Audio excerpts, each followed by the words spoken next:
మెంతికూర పప్పు విత్ ఆవకాయ. మొదటగా కుక్కర్ తీసుకొని నానబెట్టిన కందిపప్పుని స్టవ్ అంటించుకొని టమాటోలు, ఆనియన్స్, కొంచెం చింతపండు, తగినంత ఉప్పు, తగినంత పసుపు, తగినంత కారపొడి వేసి కుక్కర్ మూత పెట్టి 5 విజిల్స్ వచ్చే వరకు ఉంచుకోవాలి. ఆ తర్వాత ఇలా ఉంటుంది. దాన్ని మ్యాష్ చేసుకొని గరిటెతో తాలింపు పెట్టుకోవాలి.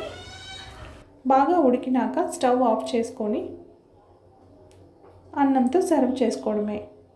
వేడివేడి అన్నంలో ఆవకాయ పచ్చడి,